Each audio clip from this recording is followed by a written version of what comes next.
Hi friends, எல்லோரும் எப்படி இருக்கீங்க? நல்லா இருக்கீங்களா? இப்போ நம்ம என்ன வீடியோ வந்து பார்க்க போகிறோம் அப்படின்னா எக்ஸாம் டிப்ஸ் பற்றி தான் என்ன பண்ண போகிறோம், வீடியோவாக பார்க்க போகிறோம் ஃப்ரெண்ட்ஸ். அதுக்கு முன்னாடி நம்ம சேனலில் வந்து நிறைய வீடியோஸ் வந்து அப்லோட் பண்ணியிருக்கோம், போய்ட்டு செக் பண்ணி பாருங்கள். மறக்காமல் சப்ஸ்கிரைப் பண்ணி வச்சுக்கோங்க ஃப்ரெண்ட்ஸ். அப்போ தான் நான் போடுற வீடியோஸ் எல்லாமே உங்களுக்கு நோட்டிஃபிகேஷனில் வந்து காட்டும். ஓகேவா? ஓகே ஃப்ரெண்ட்ஸ், அதுக்கு முன்னாடி நம்ம வீடியோ ஸ்பான்சர் வந்து யாருன்னு பார்த்துலாம். திஸ் வீடியோ ஸ்பான்சர்ட் பை பைமோட் இ ஷாப்பிங். இதனுடைய லிங்க் வந்து நான் டிஸ்கிரிப்ஷனில் கொடுக்கேன், போய்ட்டு செக் பண்ணி பாருங்கள். இங்கே வந்து பார்த்தீங்க அப்படின்னா நம்ம வீட்டுக்கு தேவையான எல்லா பொருளுமே என்ன பண்ணிக்கலாம், இந்த பைமோட்டில் போய்ட்டு என்ன பண்ணிக்கலாம்னா பர்ச்சேஸ் பண்ணிக்கலாம். எல்லா ப்ராடக்ட்டுமே கம்மியான ரேட்டில் தான் இருக்குது. இங்கே பார்த்தீங்க அப்படின்னா நம்ம வீட்டுக்கு தேவையான எல்லா ப்ராடக்ட்டுமே என்ன பண்ணிக்கலாம், குறைஞ்ச ரேட்டில் ஈஸியாகவே என்ன பண்ணிக்கலாம், நம்ம வந்து ஷாப் பண்ணிக்கலாம்.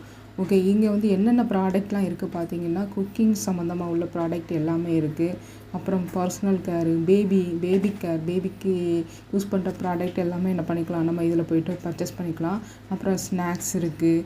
அப்புறம் க்ரன்ச்சியான ப்ராடக்ட் எல்லாமே, க்ரன்ச்சியாக நம்ம சாப்பிட்றது எல்லாமே என்ன பண்ணிக்கலாம், இங்கே போய்ட்டு பர்ச்சேஸ் பண்ணிக்கலாம். அப்புறம் பேக்கரி சம்மந்தமாக உள்ள ஐட்டம்ஸ் எல்லாமே என்ன இருக்கும், நம்ம பைமோட்டில் போய்ட்டு என்ன பண்ணிக்கலாம், ஷாப் பண்ணிக்கலாம்.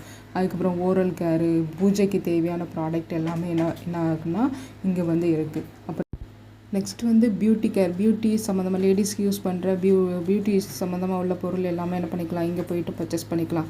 அதுக்கப்புறம் இங்கே வந்து நம்ம பைமோட்டில் என்ன பண்ணியிருக்காங்கன்னா வெல்கம் கிட்டுங்கிற ஆஃபர் வந்து கொடுத்துருக்காங்க. இதில் வந்து 23 பொருள் வந்து இருக்குது. எவ்வளோ அப்படின்னா 999 மட்டுமே. ரேட் எல்லாமே கம்மியாக தான் இருக்குது. போயிட்டு என்ன பண்ணுங்கள், வெப்சைட்டு போய்ட்டு, அதாவது ஆப் இருக்குது, ஆப்பில் போய்ட்டு என்ன பண்ணுங்க, செக் பண்ணி பாருங்கள், டவுன்லோட் பண்ணுங்கள். இப்போ ஆப்பிள் ஃபோன் வச்சுருக்கவங்க வந்து ப்ளே ஸ்டோர் ஆப் ஸ்டோர் போங்க. ஆண்ட்ராய்டு வச்சுருக்கவங்க ப்ளே ஸ்டோரில் போய்ட்டு என்ன பண்ணிக்கோங்க, அந்த இதை வந்து ஆப்பை வந்து டவுன்லோட் பண்ணிக்கோங்க. போயிட்டு செக் பண்ணி பாருங்கள். ரேட் எல்லாமே கம்மியாக இருக்குது. ஈஸியாகவே என்ன பண்ணிக்கலாம், பர்ச்சேஸ் பண்ணிக்கலாம். நம்ம இதுக்கு வந்து என்ன பண்ணுறாங்கன்னா கஸ்டமர் கேர் சர்வீஸ் ஆஃபர் எல்லாமே என்ன பண்ணியிருக்காங்க, கொடுத்துருக்காங்க. ஸோ நீங்கள் பர்ச்சேஸ் பண்ணுறது ரொம்பவே ஈஸியாகவே இருக்கும். ஓகேவா? ஓகே ஃப்ரெண்ட்ஸ், வாங்க நம்ம வீடியோக்குள்ளே போகலாம். ஓகே ஃப்ரெண்ட்ஸ், இப்போ வந்து நம்ம எக்ஸாம் டிப்ஸ் வந்து தான் என்ன பண்ண போகிறோம், பார்க்க போகிறோம்.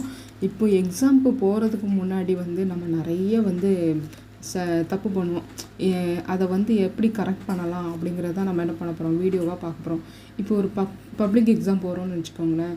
போகும்போது என்னாகும், நம்ம வந்து நிறைய படிச்சுட்டு போகும். அப்போது அந்த டைமில் வந்து படிச்சுட்டு போனது வந்து நம்ம எக்ஸாம் எழுதுனுச்சுன்னா நம்ம படித்தது வருமா வராதா அப்படிங்கிற ஒரு யோசனையிலே இருக்கும். அப்படி இருக்கும் பட்சத்தில் நம்ம என்னாகும், நம்ம படித்ததை விட நம்மளால் என்ன பண்ண முடியும், சரியாக எழுத முடியாமல் போகிற நிலைமைக்கே போகலாம். ஸோ என்ன பண்ணுங்கள், அந்த ஒரு தாட் இல்லாமல் மைண்டை வந்து என்ன பண்ணிக்கோங்க, தெளிவாக வச்சுக்கோங்க. உங்கள் மேலே நம்பிக்கை வைங்க. உங்கள் மேலே நம்பிக்கை இருந்தீங்கன்னா கண்டிப்பாக என்ன பண்ணுவீங்க, நீங்கள் வந்து அந்த எக்ஸாமில் வந்து நல்லபடியாகவே எழுதுவீங்க, பாஸ் ஆவீங்க.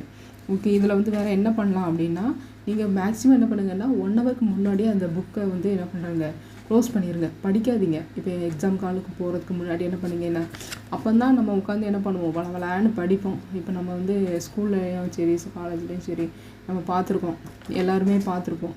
நம்ம ஃப்ரெண்ட்ஸ் எல்லாம் என்ன பண்ணுவாங்க, அப்போ தான் உட்காந்து ஒவ்வொரு கொஸ்டினாக படிச்சுட்டு இருப்பாங்க. அப்படி படிக்கிறதுல யூஸ் இருக்குமானா யூஸ் வந்து இருக்காது. அதனால் என்ன பண்ணுங்கள், மேக்ஸிமம் 1 ஹவருக்கு முன்னாடியே புக்கை க்ளோஸ் பண்ணிவிட்டு மனசை ஃப்ரீயாக விட்டுருங்க. ஓகேவா? ஓகே, நெக்ஸ்ட்டு பாயிண்ட் வந்து என்னென்னா, இன்னொன்று என்ன பண்ணுவோம் அப்படின்னா, நம்ம படிக்க முடியல, எக்ஸாமுக்கு போகிறதுக்கு முன்னாடி நம்ம ஃப்ரெண்ட்ஸ் வந்து கேட்பாங்க, இந்த கொஸ்டின் படிச்சியா, இந்த கொஸ்டின் படிச்சியா அப்படின்லாம் கேட்பாங்க. அப்போ என்ன பண்ணுவோம், நம்ம அந்த கொஸ்டின் படிக்கலையே, இது படிக்கலையே அப்படிங்கிற ஒரு தாட் வந்து வந்துடும். அப்போ என்னாகும், நம்ம படித்தது கூட நமக்கு வந்து சரியாக ஞாபகம் இல்லாமல் போகிற அளவுக்கு வரும். ஸோ என்ன பண்ணுங்கள், அதெல்லாம் அந்த மாதிரி ஷேர் பண்ணுறதெல்லாம் என்ன பண்ணிக்கோங்க, அவாய்ட் பண்ணிக்கோங்க. ஓகேவா? ஓகே, நெக்ஸ்ட்டு பாயிண்ட் வந்து என்ன அப்படின்னா, கொஸ்டின் பேப்பரை வந்து இப்போ நம்ம கையில் தந்துட்டாங்க அப்படின்னா அது வந்து நம்ம வந்து அவசர அவசரமாக பார்ப்போம். என்னென்ன கொஸ்டின்லாம் வந்திருக்கு அப்படிங்கிறத என்ன பண்ணுவோம், அவசர அவசரமாக பார்ப்போம். அப்படி பார்க்கும்போது என்னாகும், நமக்கு படித்த கொஸ்டினோட என்னாகும், படிக்காத அளவுக்கு நமக்கு வந்து மைண்டில் வந்து இருக்குமான்னு தெரியலை. சில நேரம் என்ன பண்ணுவோம், ஒரு பதட்டம் இருந்தாலே போதுமே, அது இருந்தாலே நம்மளை வந்து என்ன பண்ணுவோம், டோட்டலாக காலி பண்ணிடும். ஸோ என்ன பண்ணுங்கள், ரிலாக்ஸாக கொஸ்டின் பேப்பரை வந்து என்ன பண்ணுங்கள், ரீட் பண்ணுங்கள்.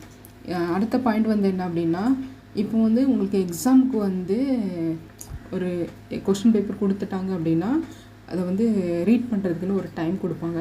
அந்த டைமில் என்ன பண்ணுங்கள், ஒரு டைம் வந்து கால்குலேட் பண்ணுங்கள். அதில் வந்து நீங்கள் என்னென்னலாம் தெரியும், என்னெல்லாம் தெரியாது அப்படிங்கிறத என்ன பண்ணிக்கோங்க, நீங்கள் வந்து நோட் பண்ணி வச்சுக்கோங்க. ஃபஸ்ட்டு என்ன பண்ணுங்கள், தெரிஞ்ச கொஸ்டின்லாம் என்ன பண்ணுங்கள், அட்டன் பண்ணுங்கள். அதுக்கப்புறம் தெரியாத கொஸ்டின் அட்டன் பண்ணுங்கள். நீங்கள் ஃபஸ்ட்டு தெரியாத கொஸ்டின் அட்டன் பண்ணிவிட்டு அதுக்கப்புறம் தெரிஞ்ச கொஸ்டின் எழுதாமல் போனால் அந்த டைம் வந்து வேஸ்ட் ஆயிரும். நீங்கள் என்ன பண்ணோம், உங்களால் சரியான மார்க் வந்து எடுக்க முடியாமல் போகும். ஓகேவா? ஓகே, நெக்ஸ்ட்டு பாயிண்ட் வந்து என்ன அப்படின்னா, நம்ம இப்போ வந்து எழுதுகிற கொஷினுக்கு வந்து ஒரு வேல்யூவாக இருக்கணும். ஓகேவா? அதாவது என்ன பண்ணலாம், இப்போ நம்ம ஒரு ஹோட்டலுக்கு போகிறோம், அங்கே வந்து ரெஸ்டாரண்ட்டில் வந்து என்ன பண்ணுவோம், ஃபுட் சார்ட் வந்து வச்சுருப்பாங்க. அங்கே வந்து பார்த்திங்க அப்படின்னா நிறைய ஃபுட்டு இருக்கும். அதில் வந்து ஒவ்வொரு ஃபுட்டுக்கும் ஒவ்வொரு ரேட்டு போடும். அந்த ஃபுட்டுக்கு ஏற்ற ரேட்டு தான் என்ன பண்ணியிருப்பாங்க, கொடுத்துருப்பாங்க. அதே மாதிரி தான் நம்ம எக்ஸாமில் வந்து என்ன பண்ணுவாங்கன்னா மார்க் வந்து கொடுப்பாங்க. இப்போ 2 மார்க் இருக்கும், 5 மார்க் இருக்கும். 2 மார்க்கு வந்து என்ன ஆகும், 2 to 3 லைன் எழுதணும். அதுக்கு ஏற்ற மாதிரி எழுத வேண்டியது இருக்கும். 5 மார்க்குனால் ஒரு 8லேருந்து 10 லைனுக்குள்ளே என்ன ஆகணும், அந்த கொஷனுக்கு வந்து ஆன்சர் வந்து நம்ம என்ன பண்ணணும், எழுதணும். ஓகேவா? இப்படி இருந்தால் மட்டும்தான் நம்மளால் என்ன பண்ண முடியும், ஒரு கரெக்டான கொஷனுக்கு கரெக்டான ஆன்சர் வந்து நம்ம எழுத முடியும். அப்போ தான் நம்மளால் மார்க்ஸ் ஸ்கோர் பண்ண முடியும். இந்த மாதிரி டிப்ஸ்லாம் என்ன பண்ணிக்கோங்க, நீங்கள் வந்து யூஸ் பண்ணிக்கோங்க. அப்புறம் என்ன பண்ணுவோம் அப்படின்னா, இப்போ நம்ம வந்து எக்ஸாம் ஹாலுக்கு போனீங்க அப்படின்னா நிறைய பேர் கொஸ்டின் பேப்பர் வாங்கணும்னு அப்படி குனிஞ்ச தலை தான், அப்புறம் நிமிரவே மாட்டாங்க. அப்புறம் என்ன பண்ணுவோம், டைம் முடிகிறதுக்கு முன்னாடி தான் நம்ம வந்து தலையே நிமிர்ந்து பார்ப்போம். அந்தளவுக்குலாம் என்ன பண்ணுவாங்க, சின்சியராலாம் எக்ஸாம் எழுதுவாங்க. அந்த மாதிரி யாராவது எழுந்தீங்கன்னா கமெண்ட் பண்ணுங்கள். இல்லை நான் எக்ஸாம் டைமில் வந்து ஃப்ரீயாக எழுதுவேன். சிலர் வந்து என்ன பண்ணுவாங்க, கொஸ்டின் பேப்பர் வாங்கிட்டு பறக்க பார்த்துக்கிட்டே எல்லாம் எக்ஸாம் எழுதுவாங்க. அந்த மாதிரி கேட்டகரியில் உள்ளவங்களும் என்ன பண்ணுங்கள், கமெண்ட் பண்ணுங்கள். ஓகேவா? ஓகே ஃப்ரெண்ட்ஸ், என்னுடைய வீடியோ வந்து பிடிச்சிருந்து அப்படின்னா மறக்காமல் என்ன பண்ணுங்கள், கமெண்ட் பண்ணுங்கள், லைக் பண்ணுங்கள், ஷேர் பண்ணுங்கள்.